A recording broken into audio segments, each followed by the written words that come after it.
Mapagpalang araw po sa ating lahat. Meron tayo ditong gagawin. Yan, bali kinalas niya na. Yan, wala na siyang board na nakalagay dito. At ang sabi nga ay sira daw tong board, kaya ito tinanggal na. Ang hatol natin ay rewiring na lang natin, i-manual natin. So bago natin siya i-manual, titingnan muna natin yung kanyang mga gamit. Karapat dapat ba siyang i-manual bago natin hatulan na ito ay mamanual natin. Siyempre, chichikin muna natin yung kanyang mga piyesa kung gumagana pa lahat. So, yun. Ibig sabihin, yan. Ito na rin, minikos-mekos na rin yun, mga dugtungan, So, tingnan natin kung ano yung mga minikos-mekos na yan. So lumalabas na itong lugar na to. Ito yung kanyang drain motor. So gamit itong ating digital tester. Ayan, buo natin ang continuity itong kanyang drain motor.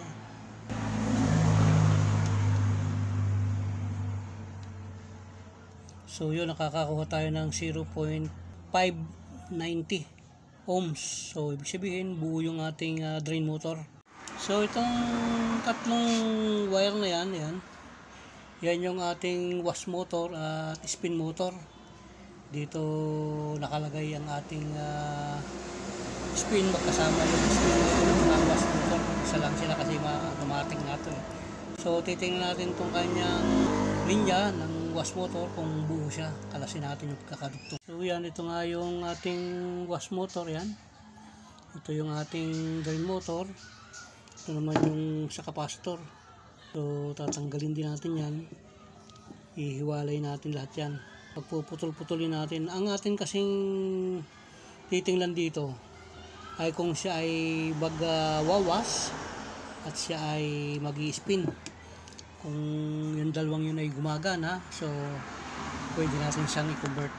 Sige natin yung continuity ng kanyang wash motor. Yan. Unahin natin yung blue tsaka yung yellow. Blue at yellow, nakakakuha tayo ng 16.4. Blue at red, ayan, blue at red, nakakakuha tayo ng 16.5. At yung ating red, yellow, ayan, nakakakuha tayo ng 32.6 ohms. So ang lumabas ay 16. Ito naman, blue at saka red ay 16 din. Ibig sabihin, blue, ito yung common kasi itong red yellow, pareho sila ng resistance. Ibig sabihin, itong dalawang ito yung nagpipiano, dito nagre-reverse forward. Ang ating pinaka-common, itong blue. So, susubukan natin. Gamit tayo na extra plug. Yan. Itong isang linya, ikakabit natin sa common ng ito yellow. Yan, ilagay natin dito sa ating light 2. Tapos gagamitin natin ito, capacitor. Itong yellow, ilalagay natin sa yellow. Ito color code natin. Itong orange, gagawin natin dito sa red. So ito yung ating drain motor. Yan. Hindi muna natin sasama kasi ang gagawin natin, magpapa-wash muna tayo. Titingnan natin kung gumagana yung kanyang pulsator sa wash. Tabi muna natin yan. Bali, ang ginagawa natin ito ay preparasyon lamang kung siya ay pwedeng i-convert sa manual. So pinapakita lang natin kung paano natin i-test yung washing machine na to, kung pwede siyang i-convert, dahil nga sa ang nais ng ating minamahal nating customer ay magamit pa niya itong washing machine na to, dahil nga sa sira yung board at medyo may kamahalan din, kaya ang gusto niya ay convert na lang natin. So ito yung kanyang wash motor. Yan, tingnan natin kung gagana yan. So i-plug natin, tingnan natin kung maandar siya. Yan. Nakakakuha tayo ng 1 amperes. So yun siya, umiikot siya, yun. So ililipat natin tong kanya galing siya dito sa kulay dilaw, ililipat naman natin siya dito sa pula. Yan. So yun. So tipan muna natin. Temporary. For safety lang. So yan. Galing sa dilaw itong ating linya, nilipat natin dito sa pula. So plug natin. Ayun o. Ayun o. Tignan natin yung amperes. Yun. Parehas. 10. O yun, nag-reverse na siya. Ayan o. So palibas ay okay na siya. Alasin natin to. Ang atin namang titestingin ngayon ay yung kanyang drain motor. Ito. Yung drain motor na yan, yan yung ating iko-connection naman. Lalagay natin dito sa plug. Ayan. Susubukan naman natin kung gumagana yung kanyang drain motor. So ayan. So i-plug natin. Tingnan natin kung babatakin niya ito. Tingnan natin. Ayun. Ayan o. Binatak niya. Ayan o. Okay na. Stable. I-release natin. Yun. So, ibig sabihin, good ang kanyang drain motor. Ngayon, ang gagawin natin, itong drain motor na yan, isasabay natin sa motor, titignan natin kung mag-i-spin siya. Kasi kapag ito ay nag-release ng tubig, under tong motor, mag-i-spin siya. So, tingnan natin kung mag-i-spin siya. Dito natin malalaman kung buo yung kanyang pulsator.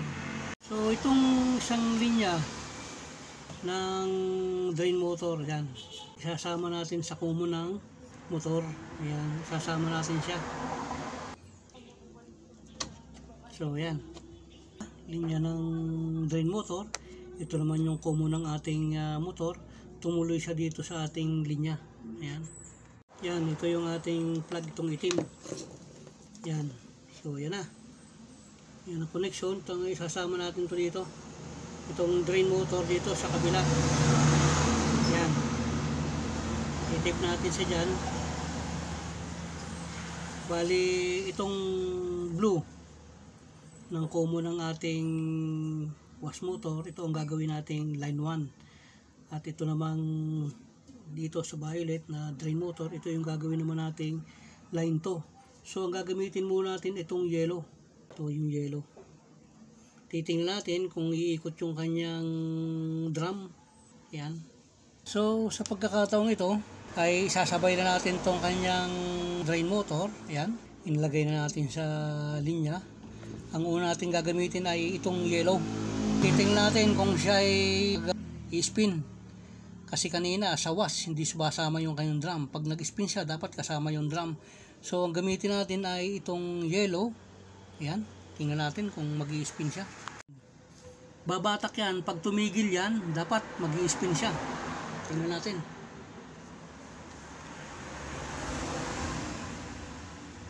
So, yun. Tumatak. So, hindi siya nag-spin. Ibig sabihin, sala yung connection natin. So, palibasa nga siya ay hindi nag-spin. Ang gagawin natin, ililipat natin to. Yan.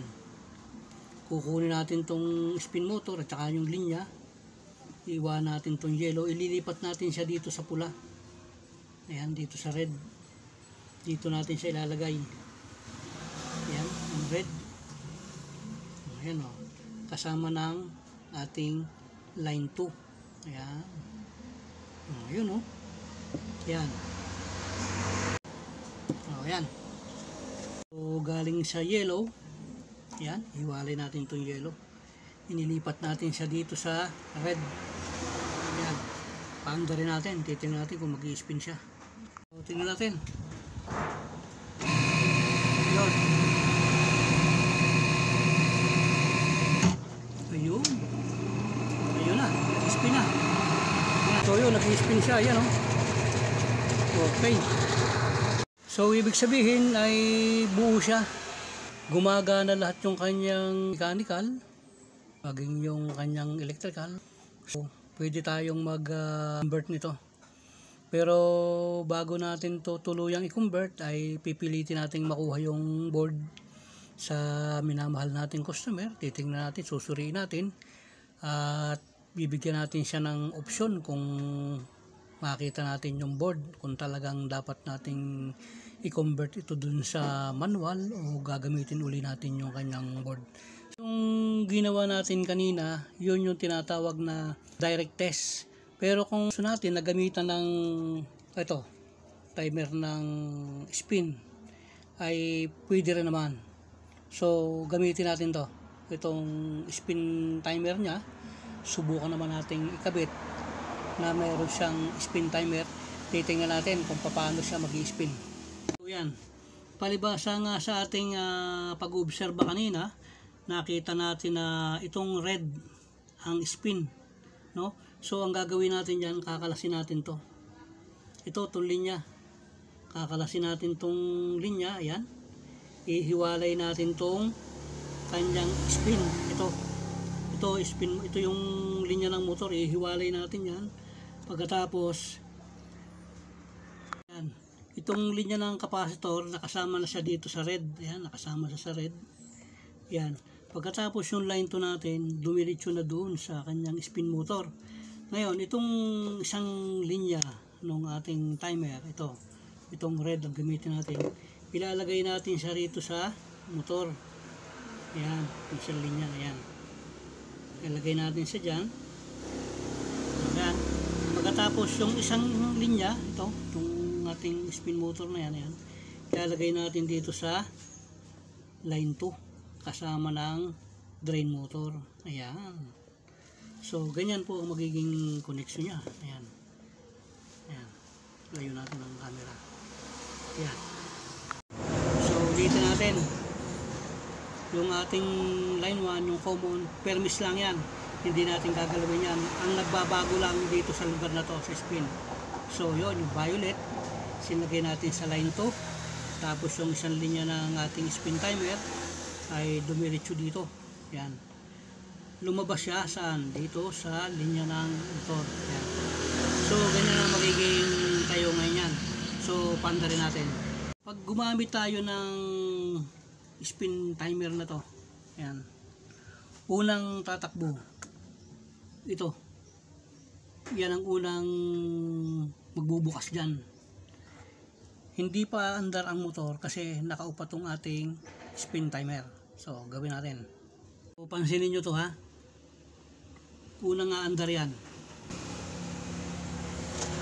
Yun. Babatak siya. Yan. Yun. Nag-engage na ngayon yung ating pyesa ron sa loob. Pumatak siya. Ngayon, ang gagawin naman natin, ipihitin natin to. Itong timer nya. Ayun. So nakita nyo, ayan. Mandar na siya. Ayan o.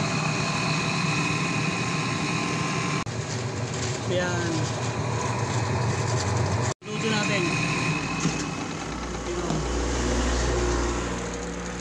Pag siya nag-i-spin at pinatay natin to, pinup natin. Okay. Ayan. Namatay yung kanyang motor. Ayan. Bumalik na ito. Nakabukas pa yan. Bubunutin natin. Yun. So, ganun nga po yung ating gagawin kapag nagnanais tayo na mag-convert ng mga ganitong automatic washing machine. I-convert natin sa manual. Kailangan masiguro natin na po yung ating drain motor kung nagpapunction yan. Lalo na yung ating motor at saka yung ating gearbox. Kailangan gumagana yan. Hindi nagsisigana ang isa sa mga yan, ay medyo mahihirapan tayo. So hanggang dito po natatapos yung ating video. At sana po ay nakatulong sa inyo yung ating engineer kung paano mag-test ng mga automatic washing machine kung nais natin itong i-convert ng manual.